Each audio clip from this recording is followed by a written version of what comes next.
O Acervo Mucuripe é um projeto de preservação da memória coletiva do bairro Grande Mucuripe, localizado no litoral leste de Fortaleza. A iniciativa, idealizada por Diego de Paula, morador nascido e criado na região, teve início em 2017 e se ocupa principalmente das atividades de pesquisa e arquivo da história do bairro, além de divulgação de conteúdo em suas redes sociais, que ocorre sobretudo a partir do Instagram, onde o perfil do projeto conta com mais de 20 mil seguidores. Além disso, o acervo recebe visitas de moradores do bairro e de pessoas interessadas em conhecer a história e o legado cultural do Grande Mucuripe. Os nossos repórteres Francisco Apoliano e Pedro Paiva visitaram, no último dia 1º de julho, o espaço físico do acervo, localizado na residência de Diego de Paula, que juntamente com João Antonilson, morador do bairro e colaborador do projeto, receberam a nossa equipe de reportagem para uma entrevista, onde abordaram a história do acervo Mucuripe, seu funcionamento dentro e fora das redes sociais e sua atuação na construção de uma cidadania comunicativa por meio da preservação da história e da identidade cultural do bairro Grande Mucuripe. Fique agora com a entrevista de Diego de Paula, idealizador do projeto Acervo Mucuripe, uma produção dos estudantes do curso de jornalismo da Universidade Federal do Ceará, trabalho final da disciplina de Comunicação, Cidadania e Direitos Humanos.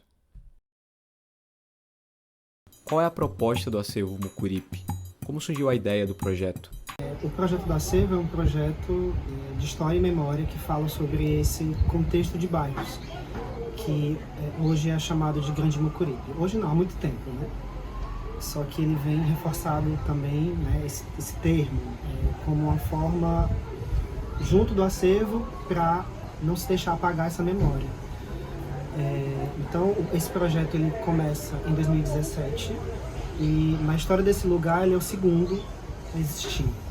Então, eu não sou o primeiro fazendo esse projeto de museologia social, né, que envolve também outras áreas, né, como educação patrimonial, né, direitos também, direito à cidade, né. Eu acho que um projeto de memória, ele envolve muitas coisas. Ele ajuda a lembrar bastante coisa, né, assim, não só histórica, mas também política, geográfica, né. E esse projeto de memória é o segundo, que é fundado em 22 de fevereiro de 2017. Né. Eu criei primeiro as redes sociais, depois eu abro as portas da minha casa para a cidade, né? Que, claro, isso interessou primeiramente as instituições, as universidades, escolas, e aos poucos, né, de forma meio tímida, foi agregando a comunidade, porque como nós, enquanto sociedade civil, não temos essa aproximação, né, de museus, espaços culturais, então, de certa forma, os moradores também conseguiram entender que é um museu dentro da periferia, né, um mini museu, e que elas fazem parte disso, né? Porque se eu estou falando sobre o bairro, eu estou falando sobre as pessoas, estou falando sobre as histórias, né? Não dá para separar. E todo mundo tem uma história a compartilhar. E quando eu vou fazer esses registros, obviamente que não é do dia para a noite, né? Isso passa por toda uma trajetória, toda uma jornada de compreensão, que era necessário continuar esse trabalho, né? Depois eu entendi que era necessário continuar esse trabalho, que um dia foi realizado pela Verinha Miranda, né? Que já não está mais viva, não está mais entre nós, mas que fundou o acervo dela em 1997, né? 17 de maio de 97. E que no ano 2000 teve que dar espaço aonde hoje é a Via Expressa, né? Então se passou uma avenida por cima de um museu, né? Isso é muito simbólico e também é muito violento, né? Porque desejaram criar uma avenida para dar acesso ao porto, né? Essas cargas pesadas de forma mais rápida, e passou por cima desse lugar, né? Que é um lugar de memória, né? E até chegar na Verinha foi, claro, toda uma trajetória que foi sendo construída, né? A minha formação em turismo, depois conheço o João, que é aqui do meu lado, né? E a gente também entra no Projeto Enxame, que eu acho que o Projeto Enxame foi assim, o que girou a chave. O Projeto Enxame era uma ONG, né, de arte e educação. Sim. Foi o que girou a chave para que o acervo pudesse surgir, né? O acervo ele nasce através do Facebook. No primeiro momento no Facebook, e aí chegam as eleições de 2018, Sempre falo nisso, né? Não tem como separar. Eu saí do Facebook por conta das fake news, então era muita fake news, desinformação, né? E eu não queria fazer parte desse cenário, assim, porque abrir o Facebook para postar na página, na fanpage, né, do acervo, era automaticamente visualizar as notícias, né, que muita gente compartilhava sem ter noção do que estava fazendo, né? E aí acabo que eu migro para o Instagram. Quando eu chego no Instagram, que é sempre mais voltado para essa questão comercial, é ali que eu encontro a casa, né? Assim, inclusive todos os contatos, eu posso dizer, né, desses 6 anos de acervo, de 2017 para 2023, todos os contatos vêm através da rede social Instagram. Quais as principais diferenças e continuidades entre o acervo com a Verinha e agora com você? Tem assim uma semelhança no sentido que a gente está fazendo a narrativa, né? A gente está ressignificando a narrativa histórica do ambiente, né? Que é não deixar as pessoas esquecerem dos nomes, porque o Mucuripe é tudo isso aqui, né? Um conjunto de 7 bairros, né? Que é as dunas do Mucuripe junto com as dunas do Papicu, né? Então, assim, esse trabalho que foi idealizado pela Verinha, que hoje, né, eu continuo, né? Ele tem essas questões parecidas porque estamos falando desse território, né? E falando sobre esse apagamento. Por que esse nome tem o nome, né, Bairro Casa do Porto, né? Eu, complementando a tua fala, Diego, eu acho que na similaridade ela se encontra na questão da desconstrução do espaço. Ainda é o mesmo projeto, porque ainda se tem viva nessa memória de como o espaço está sendo reconstruído, com decisões que muitas vezes não perfaz a comunidade. São unilaterais, então é muito de cima para baixo. Então, assim, tem essa questão de continuidade entre as duas fases, se me permita, Diego. Sim. A fase 1 e a fase 2 do projeto, né? O projeto com o Verinha e o projeto com o Diego. Nas suas diferenças em relação a questões que são mais do nosso cotidiano. Anteriormente era mais um processo de catalogação bem natural em relação à questão das histórias. Hoje, além desse processo de catalogação, a gente ainda tem o contexto político em relação a essas coisas. Que não separa. Anteriormente não era tão evidente. Hoje é muito mais evidente em relação à composição de como me permita, Diego, de novo aqui, como esse grande Mucuripe, apesar de ser um grande Mucuripe, são também comunidades organizadas politicamente com demandas diferentes. Me permita também isso aqui. E onde elas se encontram na diferença. Aonde elas se encontram na diferença. Porque o Cais do Porto, ele ainda tem as mesmas questões do tempo da Verinha do Mucuripe de hoje. Mas devido a essa divisão, esse desmembramento, acabam que caminhando separados. Segrega a história. Então, muitas vezes, a importância, até avançando um pouquinho, eu acho que pode ser alguma das perguntas, mas enfim, da importância da questão do acervo, de ver essa unificação. Ó, a gente somos diferentes, mas nossas questões são iguais. A ligação com o mar. Entendeu? Porque tudo isso aqui tem a ligação com a atividade da pesca, tem com a atividade do mar. Então é nesse momento que a gente consegue fazer essa centralização. Isso assim, ó, a gente tem um ponto que a gente vê aqui, ó, a origem dos nossos problemas talvez seja nessa similaridade, que talvez na divisão não deixam a gente perceber. Falar sobre a história desse lugar na Verinha era, como o João disse, eram registros que ela compreendia o que estava acontecendo porque ela participou, né, assim, em vida. Ela foi testemunha ocular de tudo que aconteceu, como a gente é hoje, só que ela passou muito mais, né?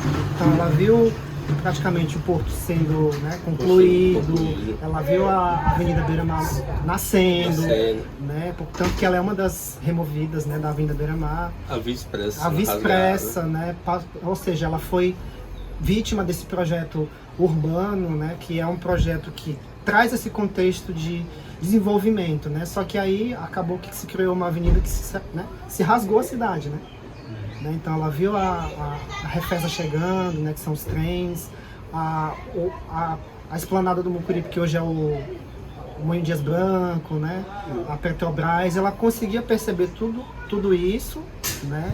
Não sei como isso era dialogado com os moradores, né? Possivelmente eles tinham uma compreensão do que acontecia, mas não como hoje através das redes sociais. Eu acho que as redes sociais, elas possibilitam a gente entender que uma imagem, né, vale mais do que 1000 palavras e de que contexto a gente está falando, né? Será se é um contexto que favorece a população ou que prejudica, né? Porque as redes sociais, elas também, se a gente for utilizar ela de uma forma positiva, a gente pode também pegar esse gancho, né? Que o acervo, hoje, ele tenta dialogar, tenta se aproximar através desse direito à cidade, daquilo que está sendo ainda impactado, né? Em pleno 2023, ainda estamos falando sobre especulação imobiliária, né? Parece que a gente nunca vai deixar de falar sobre isso, porque é uma coisa que incide na comunidade, né? Projetos que vão sendo construídos, né?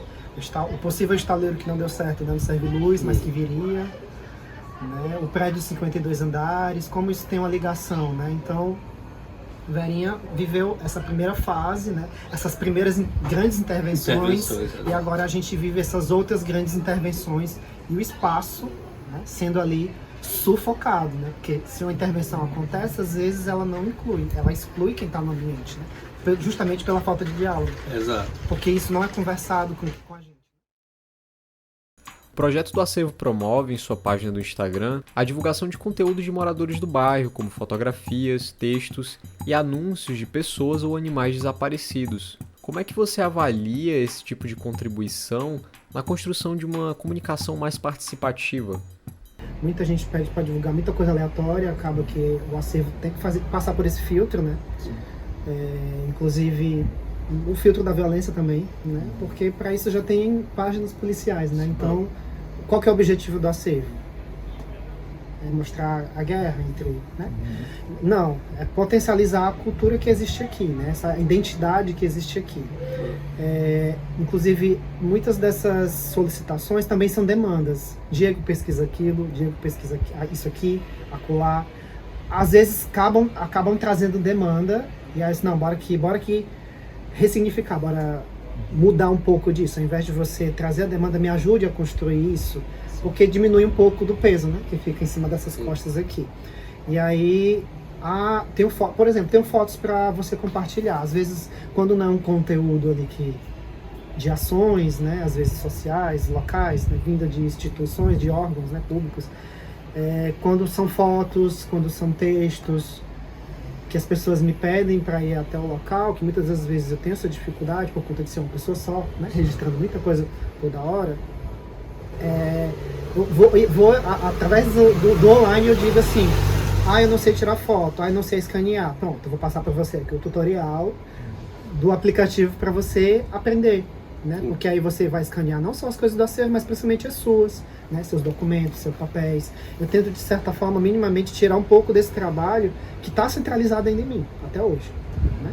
Embora eu tenha os apoiadores, os colaboradores, mas ainda basicamente está centralizado em mim. Então eu tento fazer com que as pessoas se apropriem do projeto, claro, né, do acervo, mas também elas aprendam um pouco sobre as redes, né? Tem esse processo do letramento digital. Do letramento digital, né? Vamos aprender da comunidade. Sobre o Can Scanner, vamos aprender aqui sobre o gravador de voz, né? Porque alguns fazem parte de associações, vamos gravar aqui a voz, né? Vamos instalar aqui um aplicativo que tira uma foto melhor e tal, né? Então, é uma forma de fazer com que elas me ajudem enquanto projeto de memória, mas também se ajudem, porque eu acho que o conhecimento é para a vida, né? Não é só para o acervo, tem esse aprendizado, né? Agora, claro, tem uma parte também que às vezes às vezes está com a cabeça fechada, isso aí é muito difícil, né? Aí eu tento, de certa forma, a distância, né? Porque quando são 21 mil seguidores, eu não tenho contato com 21 mil pessoas, assim, acho que é humanamente impossível. Todas ao mesmo tempo, né? Porque é gente de todo o Brasil e gente também do exterior, né? Tipo, o italiano, ele tá na França, ele viu, quando houve a postagem do falecimento do avô do João, né? E aí, rapidamente, né? Como o número do acervo é um número que tá na rede social, ele já me mandou as fotos. Né, eu já consegui visualizar essas fotografias que foram feitas antes da pandemia, um ensaio de pescadores, né, individualmente, um pescador com 50 fotos, digamos, né?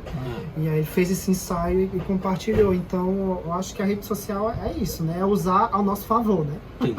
E também fazer com que as pessoas compreendam, né, que o acervo é delas, né? Eu sou moderador, obviamente, mas o acervo é para elas, né? Sem os seguidores não haveria essa referência, né? Eu acho que, e claro, tudo isso é um trabalho que não se começou do dia para a noite, né? Assim, né, tem toda uma jornada, né, de participar de formação, né, de qualificação, participar de projeto social. De entender, né? De entender a questão o todo, o todo, o conceito, de fazer essa conexão, né? Porque não é, eu falo muito assim, Diego, não é só juntar. Tem o juntar, ver aquela curadoria e ver a importância, como é que você vai compartilhar, né? E você e o que compartilhar, que é isso que a compartilhar. notícia faz, né? O jornal ele faz isso, né?